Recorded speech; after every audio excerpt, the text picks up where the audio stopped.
Good day, people of the internet. This is GW2 Basics, and today we will be looking at the Cliffside Fractal, also known as the Colossus Fractal. So as soon as you get in here, you'll be faced with this boss. He is really mean at melee, so be very careful. And he will start right off by doing this thing where he points his hammer and causes a bunch of AoEs to come out. If you're in those AoEs when they detonate, you'll be faced with confusion, vulnerability, weakness, and poison. Every so often he will wind up his hammer and will do this spin attack like that, and he will launch out these 6 projectiles that do a decent amount of damage. He will also do a leaping ability that will almost always one-shot your characters, if not bring them below half health.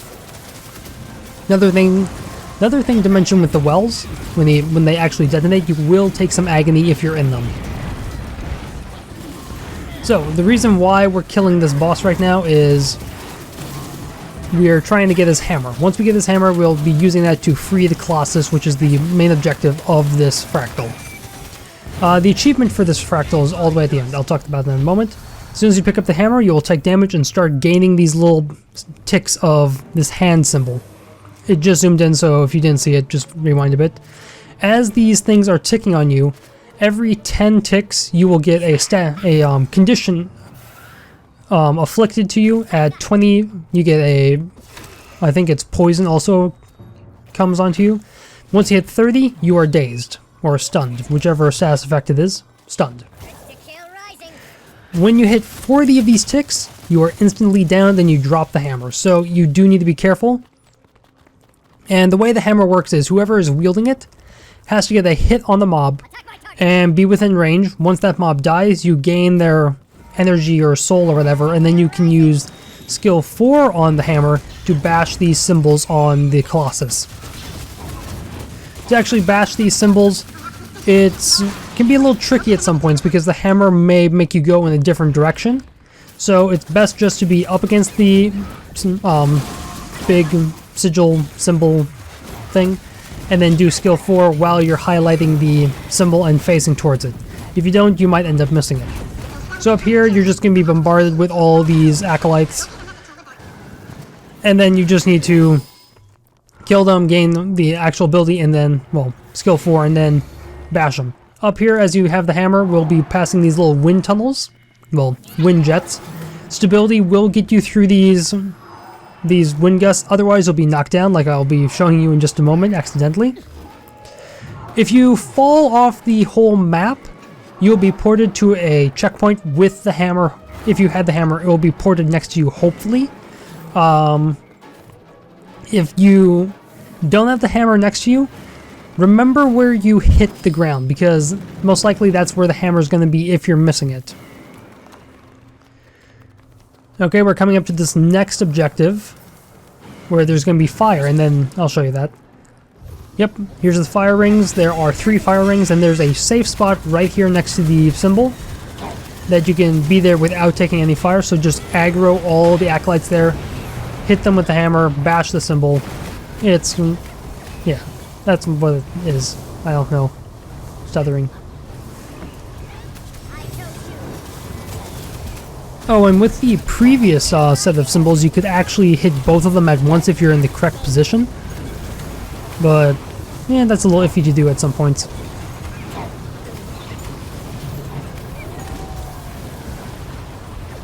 And there will be lots of pauses of silence in this video because there are some long, drawn-out fights. And I just want to show you all the fight. Okay, we bashed this symbol. We're going to be continuing up this way. This is where it's going to be tricky for people who don't like tight spaces. Well, small spaces to run on because, yeah, we're running on planks, very small areas.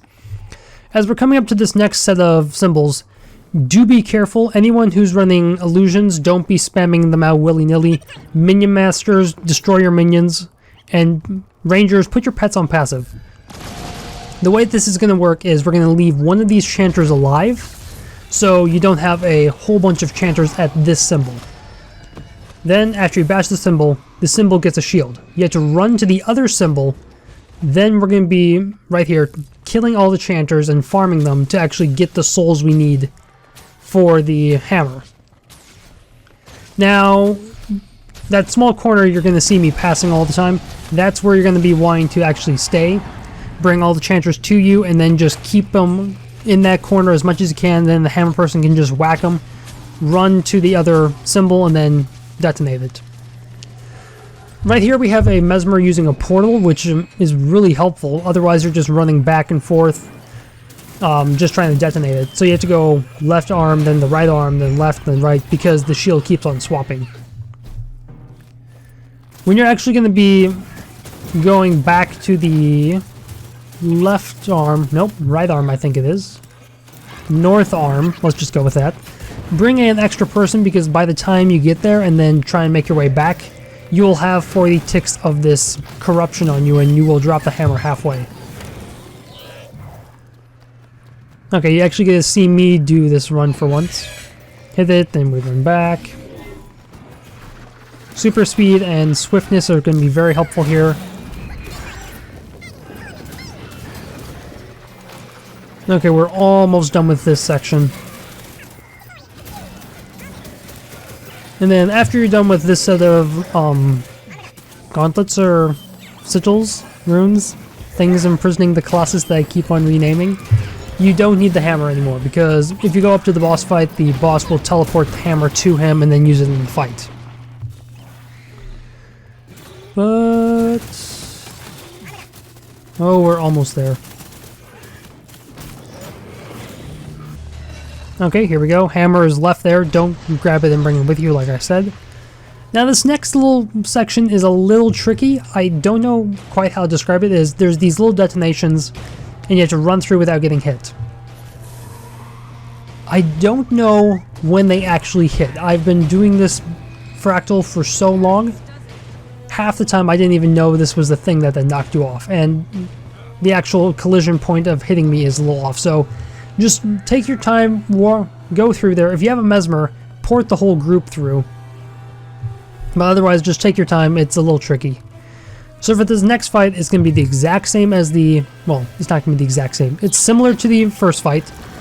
The Archdiviner is just going to have some extra mechanics here. So pull the Chanters, don't engage the Diviner yet. You're going to get stunned. You can use stability or stun breaks to get out of that stun. Any stuns after that, you won't be able to stun break out of when you're switching phases. So for this first phase, he's just going to be doing melee and the wells. So nothing too different. At some point he'll get stunned, you pick up the hammer, you kill the chanter, you bash the symbol on the chain. In the higher fractals, if you bash the symbol, the chanters around you will remain. In lower fractals, you bash it, chanters disappear. So kill the chanters, then bash the symbol. As you progress through this fight, he's going to stop using the wells where he points the hammer and then, yeah, this thing points the hammer and then wells come up and they explode. And eventually he'll stop using that. I think it's third and fourth phase, so after this point he'll stop using it. Then he's going to use this blinding flash ability that gives him protection from projectiles. You'll see it in just a moment. When he has the protection boon on, that means any projectiles fired at him get deflected back at the person who is firing them. And he will every so often imprison people in these cages on the sidelines, and you have to get your way out of there by meleeing, because ranged options are not always going to be the best. He will also summon these little bone fiends. And we're getting close to the point where we actually screwed up and we didn't hit the hammer on the chain, because we didn't get the person with the hammer a charge. So at that point, you just have to wait around for more of the chanters and acolytes to actually come up, and then you can kill them. You'll see them come up in a bit. After they come up and you get the charge, just bash the chain, because actually timing it to kill all the acolytes and all the chanters before you bash can be a little hard, because they're spawning really fast, so you actually get enough time to get charges. We're almost done with the fight. He's got a little bit of health left. Then with the chain at the very last bashing, bash it twice, you win it. You don't have to worry about the chanters at all. Just get the charges, bash it, and you win.